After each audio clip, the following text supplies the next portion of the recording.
Ciao a tutti!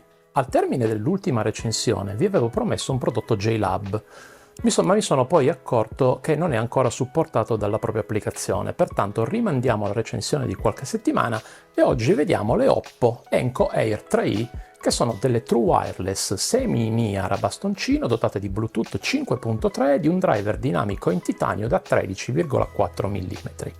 Supportano i codec AC e SBC e sono certificati IPX4, quindi sono in grado di resistere a spruzzi d'acqua, al sudore, eccetera.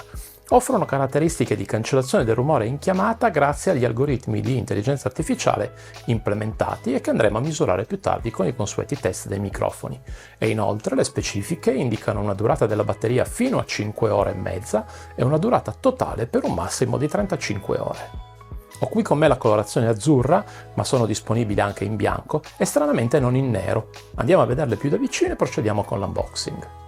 Dunque, nella confezione troviamo la custodia, con gli auricolari che vedremo nel dettaglio a breve, e due manualetti di carta, anche in lingua italiana, che sono la guida per l'utente e la sicurezza e garanzia.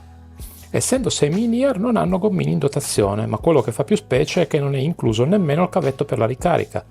Quando le acquistate quindi otterrete le cuffie e null'altro, al resto dovrete pensarci voi. Bene per l'ambiente, per carità, e non penso nemmeno sia un grosso problema vista la quantità di cavetteria che abbiamo a casa, però questa scelta lascia un po' perplessi. La custodia è di 6,2 x 5,3 x 2,3 cm, in materiale plastico che almeno in questa colorazione non sembra trattenere le impronte e pesa 40 grammi, quindi non è piccolissima, ma le forme arrotondate aiutano a trasportarle e tenerle in mano è piacevole. Come vedete le plastiche sono per 2/3 lucide e per 1/3 opache e trasparenti. In questo modo si vede subito se gli auricolari sono presenti nella custodia e questo aiuta visivamente a capire se magari li abbiamo lasciati da qualche parte. Sulla parte frontale è presente il LED, bianco in fase di accoppiamento Bluetooth e invece verde o giallo per comunicare lo stato di carica. La porta USB-C è posizionata nella parte inferiore e non è presente alcun pulsante per avviare la procedura di accoppiamento Bluetooth. Questo significa che la procedura inizierà da sola se gli auricolari non sono connessi ad altro dispositivo, altrimenti bisognerà prima disconnetterli o disattivare il Bluetooth. La ricarica wireless non è supportata, ma hanno il sensore di effetto Hall, pertanto gli auricolari si connetteranno automaticamente pochi istanti dopo aver aperto lo sportellino. La costruzione è ottima, la cerniera, anche se piccola rispetto al corpo della custodia, non ha movimenti strani o scricchiolii e anche le rifiniture sono buone, tranne per il coperchio che sembra un po' leggero rispetto al resto. All'interno le plastiche sono opache, ma non per gli spazi dedicati agli auricolari, che invece sono lucidi, come il resto.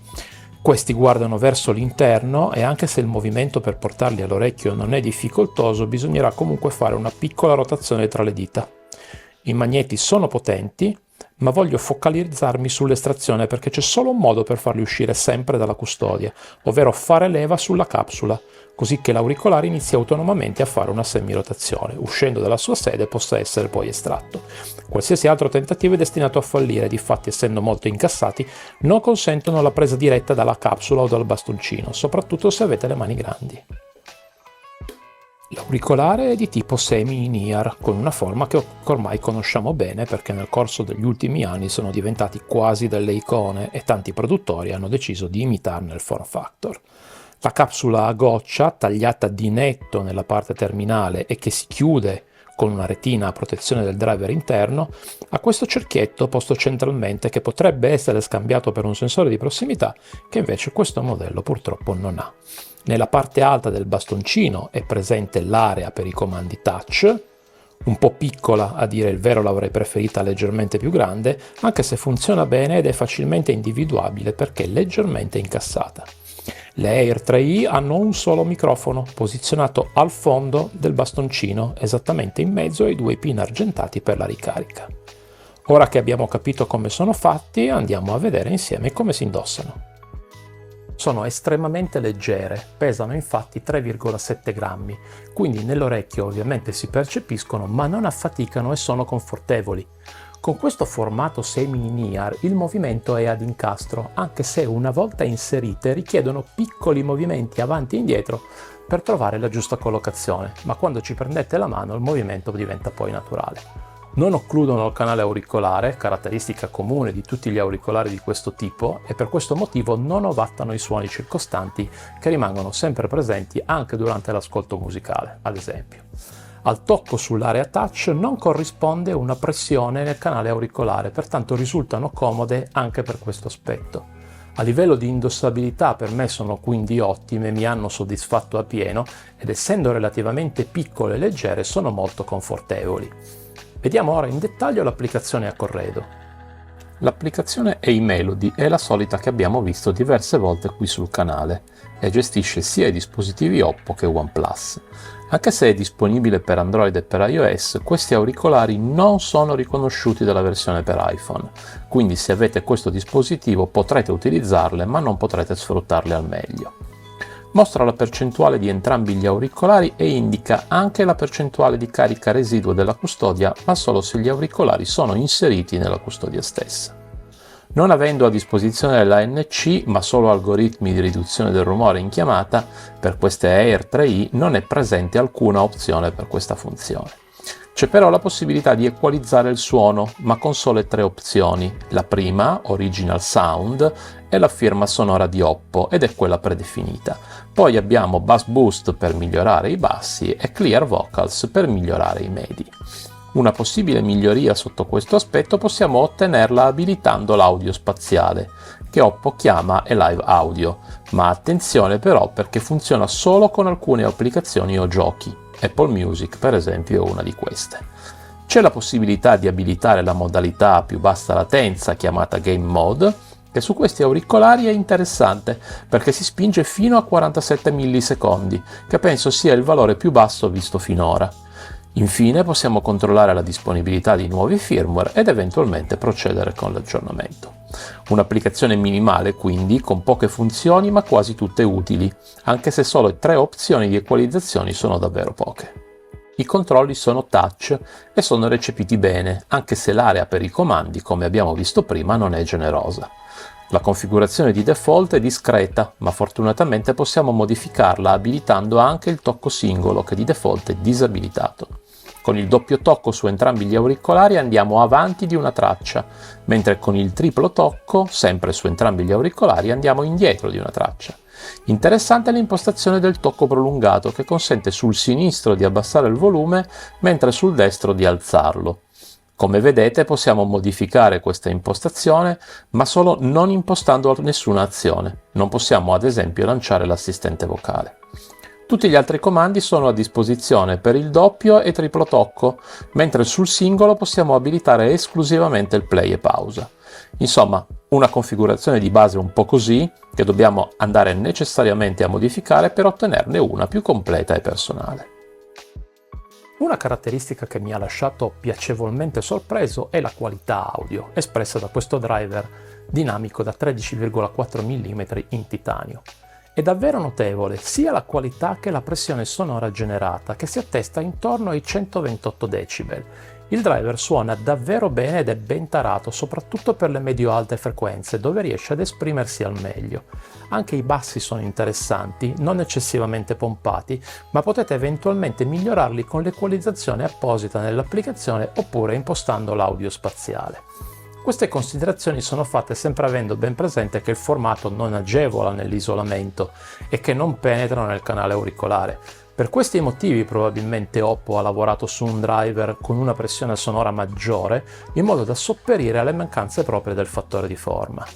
Hanno comunque a disposizione i codec AC e SBC e per ottenere le migliori prestazioni come sempre vi consiglio di utilizzarle con dispositivi che supportano l'AC e su Android nello specifico di abilitarlo volontariamente se vi viene richiesto in fase di accoppiamento. Ad una pressione sonora notevole si accompagna un'ottima calibrazione del volume, che è giusto sotto ogni punto di vista, e se volete avere un esempio di come suonano queste Air 3i, vi consiglio l'ascolto di Red Rain di Peter Gabriel. Fatemi sapere che cosa ne pensate nei commenti. Ascoltiamo ora la resa dei microfoni in 2 condizioni comuni per la maggior parte di noi. Indossate le cuffie se le avete a portata di mano. Prova di registrazione audio in ambiente domestico. Prova di registrazione audio in condizioni di traffico sostenuto. Abbiamo sentito come l'algoritmo AI di riduzione del rumore lavori in effetti bene. I rumori del traffico vengono attenuati e se consideriamo che queste Air 3i non dispongono di ANC attivo, devo dire che quasi sorprendono per la qualità del parlato in uscita. In definitiva sono promosse, ma chiaramente se volete prestazioni migliori dovrete rivolgervi ad altri prodotti ad un costo superiore. Oppo dichiara 5 ore e mezza di ascolto continuo con il volume impostato al 50%. Dai miei test risulta però una durata massima di circa 6 ore, con il volume impostato all'80% e codec AAC. Considerate che perdono il 10% ogni 35 minuti circa. Oppo quindi è stata molto conservativa, dichiarando una durata massima leggermente inferiore. Questo probabilmente perché in chiamata invece perdono il 10% ogni 20-25 minuti e riescono quindi a garantire un massimo di 4 ore. Direi in definitiva prestazioni nella norma, nulla di particolarmente entusiasmante. Se cercate qualcosa di più performante dal punto di vista della batteria, qui sul canale ne ho recensite di più promettenti, quindi vi invito a guardare gli altri video. La batteria è inclusa nella custodia di ben 480 mAh e facendo un rapido calcolo riesce a garantire ulteriori 6 ricariche per un totale di 35 ore. In questo modo si riescono a soddisfare le necessità di più di una giornata intera, ma poiché la batteria inclusa negli auricolari è più piccola del solito dovrete ricaricare più spesso. Non sono dotate di ricarica wireless e non hanno nemmeno la ricarica parziale. Difatti, come vi dicevo, a livello di specifiche tecniche non brillano rispetto invece a quanto fanno per il comparto audio.